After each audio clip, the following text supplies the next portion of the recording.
remercie le secrétaire général.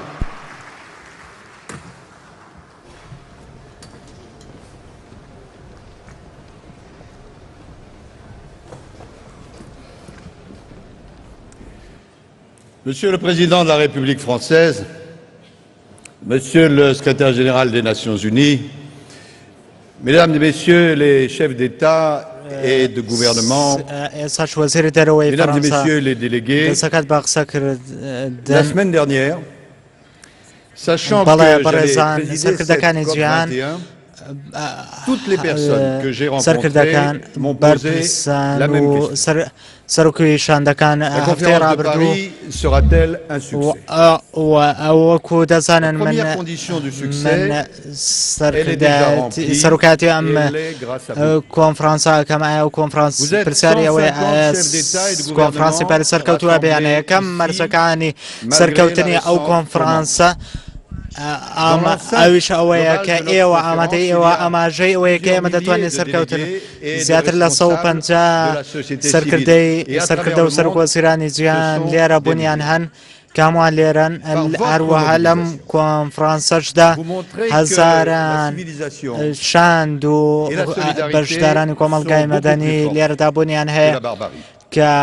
ئێوە نوێنەراتی ملیۆنان کەس دەکەن بوونی ئێوە ئامادەی ئێوە ئاماژەی ئەوەیە کە ئێوە ئێوە زۆر ئەوە پیشان دەکە زۆر بەهێزترن لە توندڕەوی تیرۆ. Nous avons voulu réunir pour le climat مەرجی دووەم ئەوەیە کەوا دەکات ئەم کۆنفرانسە سەرکەوتووە بێت و منیش ڕەزامەندم لەو بارەیەوە کە ئێمە دەتوانین سوود لەم بابەتە وەربگرێت ئێمە لێرە کۆبووینەتەوە بە ئامانجی ژینگە ئەوانەی کە چالاکن بەرپرسان و شاندی کۆمپانیاکان کۆمەڵگاکانی مەدەنی هەمووان پێکەوە تەنانەت خەڵکانێکیش لێرە بەشدارن وەکو تاکە کەس ئەم کۆبوونەوەی ئێمە لەگەڵ نەتەوە یەکگرتووەکان و سکرتێری گشتی نەتەوە یەکگرتووەکانیش گفتوگۆمان لەگەڵیدا کردووە کە چۆن ئەم کۆبوونەوانە بەڕێوە بچن و بەڵام کۆمەڵێک بنەما هەن ئەویش ئامادەی حکوومەتەکانن و هەندێک لایەنی ناحکومیش بوونیان ئامانش باماشەوە زۆر گرنگ لە ماوەی چەند ساعت و ڕۆژانی داهاتوودا ئێمە هەست بۆ ئەوە دەبینین کە بەرپرسارەتیمان چی دەبێت لە بەرامبەر چەندین کۆمپانیا و شارەوانیەکانی تەواوی جیان کە لە ئەمڕۆ دەست پێ دەکات لەگەڵ ڕۆژانی داهاتوودا بەتایبەتەوەی کە پێیوەستە بە تەکنەلۆژیا نوێیەکان و ئەوانەی کە بەرهەمیانراون لەبارەی وزەی خۆرەوە کە بە کەمترین کەمە ئەمەوا دەکە کەمترین دەردانی کاربوون هەبێت و ئەمەش وا دەکات ڕێگری بکات لە گۆڕانکاری ژینگەی بەم شێوەیە کە دەردانی کاربوون هەم لەلایەکەوە تەحدیاکی گەورەیە هەم دەرفەتێکی گەورەیە بۆ ئێمە بتوانین لەم کۆبوونەوەیدا بتوانێت ڕێک بکەوین و ئێمە هەرێکە لە ژینگە و سیاست و ئەخلاقی خۆمان بەیەکەوەی هاو بەس بکەین هەندێک تەحەدی هەن بەڵام لە کۆتایەکانی ئەم کۆبوونەوە لە دوای 11 ڕۆژ ئێمە دەتوانین بگەین بە ڕێککەوتنەیەکی ژینگەیی و جیانی و تایبەت بەکەشوەوە ئەوە لەسەر بنەمای ئەو ڕێککەوتنانی کە ئێمە دەکرێن پێویستەکە بە شێوەیەکی بەردەوام و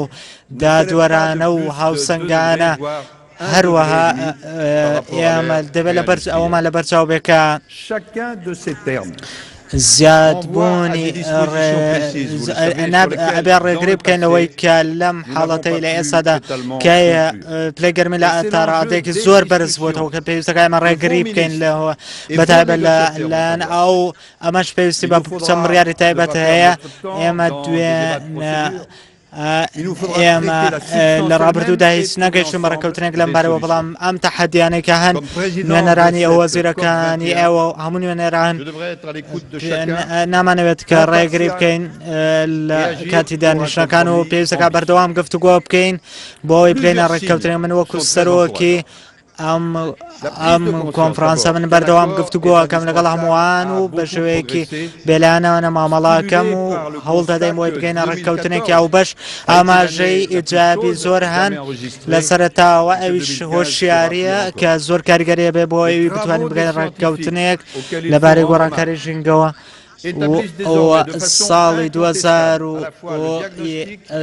ساڵی 2014 کە زۆرترین پلەی گەرمی ڕیکۆرد تۆمار کرا کە چاوەڕوانێکرا ئەم ساڵی ژوامان شەوە بێ بۆیە پێویستەکە ئێمە پێویستەکە کە بە دوواداچوونی جدی بکەین وە بەرپرسیارەتی لەلایەن و هەمووانەوە هەیە بەتایبەت بەرپرسیارانی حکومی و سیاسی و ئاینداران هەمووان پێکەوە کار بکەین بۆ ڕووبەربوونەوە گۆڕانکاری ژینگانە هەر یەکێکمان بڕێک لە بەرپرسیارەتیمان هەیە کە ئەم بەرپرسیارەت هەنگەیشتوونەتە ئاستێک کە پێویستەکە ئێمە کە لە ڕاستیدا لە سەدا 75 گازەکان کاربۆن بەشێک زۆرێک لە وڵاتانی جیهان سەرنج لەسەر ئەو گەردانی گاز کاربۆن دەدەن لەلایەن وڵاتانی گەشەسەندووە dans les scénarios inacceptables de l'inaction. هەروەها وەکو دەزانن ئێمە گۆڕانکاری زۆر ژینگی هەیە کە بەڕێژەی لە 4 بۆ 5 بەرزە بێتەوە زۆربەی ساڵ ئەو هەندێک سیناریۆشەیەکە وا پێشبینێکە کە پلەی گەرمی زۆر بەرزە بێتەوە بەڵام لەگەڵ ئەو هەموو بەرپرسیارەکە ئێمە ئەمانە کە پێویستەکە بەلایانی کەمەوە پلەونی یەک یاخود دوو پلە ئەم بەرزبوونەوە پلەی گەرمی ڕابگرین و بتوانین زۆرترین هەوڵ بدەین بۆی چاکسازی بکەین و ڕێگری بکەین لەو گۆڕانکاری ژینگانی هەن و بگەینە ڕێککەوتنێکی کۆتایی ڕێککەوتنێکی نێودەوڵەتی لەبارەی ژینگەوە ناکرێت کە وڵاتانی پێشەنگ وڵاتانی پێشکەوتوو بەسەر وڵاتانی تازە پێشکەوتودا بیسەپێنن پێویستەکە هەمووانی یەک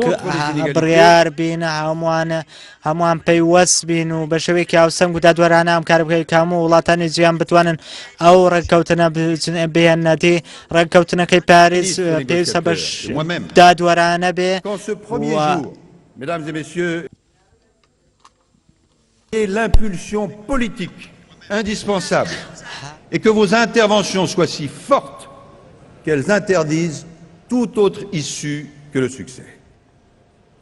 Mesdames et Messieurs les chefs d'État et de gouvernement, زۆر سیاسیمان پێویستە کە پێویستە ئەو ئیرادەیە زۆر بەهێز بێت بۆی ڕێگریمان بکە لە هەر دەرەنجامێکی خراپ لەم ڕێککەوتنە بکەوێتەوە سەرکردەکانی جیهان وێنەرانی حکوومەت. Mais en cette année 2015, il y a urgence. Les gaz à effet de serre continuent en effet de s'accumuler dans l'atmosphère au point ژمارەیەک لە زۆر وڵاتانی جیاواز هاتوون کارێکە لە وڵاتانی مەغرب و جەزایر کە زۆر ئیجابی زۆر باشیان بەخشیوە کە پێویستەکە کە بە شێوەیەکی دادوەرانە مامەڵە بکەین لەگەڵ گۆڕانکاری ژینگەی